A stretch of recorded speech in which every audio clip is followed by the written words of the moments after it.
लोक हाताने जे गाड्या वाशीतनं आमच्या सोडत नाहीत। आम्ही 2 बस अडवल्या तर पोलीस प्रशासन आमच्या अंगावर येतं। काय करायचं मग?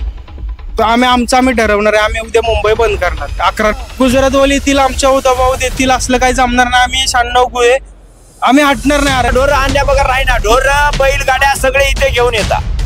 TSCचे फॅन बंद केलेत, आमचे टावर बंद झालेत, फॅन बंद झालेत। सकाळी आम्ही पाण्याची बॉटल घेतली नाही इथं बाहेर, तुम्हाला 50 रुपयाला पाण्याची बॉटल। ते खूप आहेत बोलायसाठी, पण आम्ही एकच मागतो, त्यांना आमच्या हक्काचं आरक्षण द्यावं आणि स्वाभिमानाची लढाई लढ। आमच्या मोबाईल चार्जिंगची सुद्धा व्यवस्था नाही। 3 दिवस झालं मोबाईल बंद, स्विच बोर्ड बंद केले त्यांनी। बॅरिकेड लावले, माणसांना वागवत नाही। तो तिकडं आझाद मैदानाकडे नाही जायला अशी ते बॅरिकेड लावले, जाऊन बघा पिवळे। तुम्ही अख्खं खाऊ गल्ली बंद करू शकता, CST ची सगळे दुकानं बंद करू शकता, वाईन शॉप बंद करू शकत नाही। सरकार आहे सगळं भाजपचं आहे। कोण भाजपचा कोण नाही? पालकमंत्री भाजपचा आहे, मुख्यमंत्री भाजपचा आहे, सगळी महायुतीवाले आहेत। तुम्ही वाईन शॉप नाही बंद करू शकत का? वाईन ते पिऊन दांगडू करायचा आहे, जाळपोळ करायची, हे असं सरकारला वाटतंय। सरकार दुसरा दिवस आहे, जरांगे पाटीलला बोलता येत नाही नीट। पब्लिक एवढं रस्त्यावर फिरतंय, पाऊस पाणी चालू आहे, लोक हाताने जे गाड्या वाशीतनं आमच्या सोडत नाहीत। आम्ही 2 बस अडवल्या तर पोलीस प्रशासन आमच्या अंगावर येतं। आमच्या वाशीतले बंधू भाऊ तिकडे पावसात गाड्या लावून थांबलेत, त्यांचं काय? लोक आष्टी, बार्शी, विटा, मायनी, अजून तुळजापूर, नांदेड, बीड तिकडून आलेत। ते पनवेलच्या बाहेरच आहेत, अजून 200 गाड्या आमच्या पनवेलच्या बाहेर आहेत। ते लोकांना आत येऊन देत नाहीत।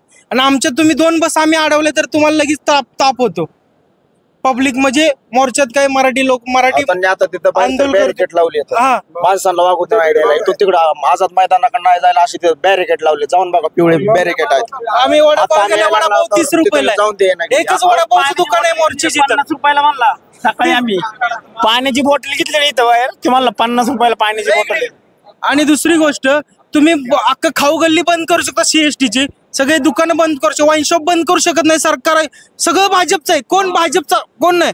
पालकमंत्री भाजपचा आहे, मुख्यमंत्री भाजपचा आहे, सगळी महायुतीवाले आहेत। तुम्ही वाईन शॉप नाही बंद करू शकत का? वाईन शॉप चालू आहेत आणि तुम्ही खाऊ गल्ली बंद करता कारण मराठी मोर्चावाले आलेत का? असं का? कारण की तुम्हाला वाईन शॉप चालू करायचंय आणि आमचे लोक काही पेणारे असतात, ते पिऊन दांगडू करायचं आहे, जाळपोळ करायची, हे असं सरकारला वाटतंय, पण असं आम्ही करणार नाही। आम्ही फक्त पाटील म्हणते तसं वागणार आहेत। उद्या बीड जिल्हा बंद आहे, उद्या बीड जिल्हा बंद आहे। आम्ही जिल्हा बंद ठेवण्यासाठी सांगितलेलं आहे। आदेश जो पण देतो बीड जिल्हा बंद राहील। आणि पाटील काही बोलू शकणार नाही, ते जे आपल्याला आदेश पाटलाकडून काही येणार नाहीये। जे आपल्याला करायचे, जे होऊन करायचे ना, ते आपल्यालाच करायचे। उद्या आम्ही जिल्हा बंद केलेला आहे। बोलायची मनस्थिती राहिलेली नाही। तो माणूस 3 दिवस झालं प्रवास करतोय, त्याच्या पायाला गोळे आले असतील। तुम्ही 3 दिवस फिरून दाखवा 4 व्हीलर मध्ये। उपाशी झोपलाय तो माणूस, कोणासाठी झोपलाय? त्या माणसाला उद्या तो माईकवर बोलू शकत नाही कार्यकर्त्यांना, काय करायचं म्हणून? तर आम्ही ठरवणार आहे। आम्ही उद्या मुंबई बंद करणार 11 नंतर।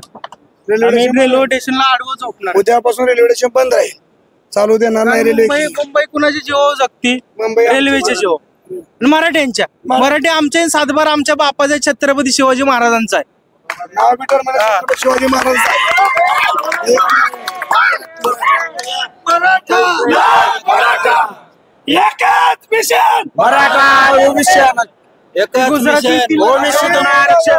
गुजरातवाले येतील, आमच्यावर दबाव देतील, असलं काही जमणार नाही। आम्ही 96 गुहे आम्ही हटणार नाही आरक्षण घेतल्याशिवाय। 3रा दिवस आहे, कपडे पण नाही चेंज केले, चिखल पण पायाचा गेलेला नाही, 3 दिवस आंघोळ पण नाही केलेली, 3 दिवस फिरतोय आम्ही। आरक्षण घेतल्याशिवाय जाणारच नाही। एक महिन्याचा किराणा व्यवस्था नाही इथं, आमच्या मोबाईल चार्जिंगची सुद्धा व्यवस्था नाही। 3 दिवस झालं मोबाईल बंद, स्विच बोर्ड बंद केले त्यांनी मुद्दाम। सर्व मोबाईल बंद मुद्दाम करताय। 2-2 आम्हाला आझाद मैदान लाईट लावू शकले नाहीत, आरक्षण द्यावं। पाटील बसलेत। तर आता कमीत कमी आमचे म्हणजे इथून टेम्पो वगैरे आहेत ना, ते कमीत कमी 20-25 किलोमीटर आहेत लांब। तर आता म्हणजे त्यांची खायची प्यायची सुद्धा व्यवस्था नाहीये। तर इथून आम्ही कसं घेऊन जाणार? यांनी रेल्वे पण बंद केली, आणि हे पण होणार म्हणजे त्यांना खायला प्यायला पण नाही तिथं काही। तर आम्ही इकडे न्यायला आलतो। 24-25 तारखेला आम्ही मुंबईमध्ये आले। CSCचे फॅन बंद केलेत, आमचे टावर बंद झालेत, फॅन बंद झालेत। ह्या शासनाला एवढंच कळायला पाहिजे, ह्या शासनाला सरकारनं हे असलं बंद करणं, हे करणं, ते करणं. शासनाला पावसाचा अंदाज, हवामान खात्याचा अंदाज लागलेला नाही. हे मराठ्याचा अंदाज त्यांनी लावू शकत नाही. मराठ्यांचा नाद करू नका म्हणून त्यांना आम्ही इथं आलोच नसतो. आमचा आरक्षणाचा मुद्दा आहे 69 वर्षापासून, आणि हा आमचा दैवत झोपले तिथं पडले. आमच्या दैवतला जर काही झालं, हे सरकार म्हणजे त्यांचं काय खरं नाही. सरकार का असं करतंय की त्यांना वाटतंय की जनता ही मराठा समाज हा परेशान होईल आणि कदरून जाईल आणि घराकडे जाईल, म्हणजे परेशानी होईल असं वाटतंय. वाटत असेल सरकारला आम्ही घराकडे जाणार नाही. अरे आम्ही या मुंबई महाराष्ट्रात नाही तर पूर्ण भारतावरही आम्हीच राज्य करू शकतो, ते पण मराठी 96 कुळी दंड थापून सांगतोय. मुद्दे खूप आहेत बोलायसाठी, पण आम्ही एकच मागतो, त्यांना आमच्या हक्काचं आरक्षण द्यावं. आणि स्वाभिमानाची लढाई लढतोय आम्ही. पाटील हे स्वाभिमानाची लढाई लढतात आणि सर्वसामान्य देखील आम्ही हे करतो. आम्हाला तेवढंच पाहिजे, हक्काचं आरक्षण. एक मराठा. मुंबई मधले ट्रेन सुद्धा बंद होतील. 5% मराठा आले, 95% मराठी शिल्लक आहेत. आम्ही म्हशी, गाई, जनावर, बैलगाड्या पूर्ण आणणार आहोत. सांगा त्या शासनाला. आणलेला आहे, बैल आणलेला आहे. आरक्षण नाही तर उद्यापासून आल्या बैल सोडण्यात येईल, रिकामे सोडले जाईल. तरी आता ढोर आणल्या बघा राहिना, ढोर बैलगाड्या सगळे इथे घेऊन येतात. आमचे ढोर उपाशी आहेत तिथं, आम्ही इथं आल्या ढोराची चारा पाणी करा, कोण नाही इथं ढोर घेऊन येते. शासन ढोराची चारा पाणी करल.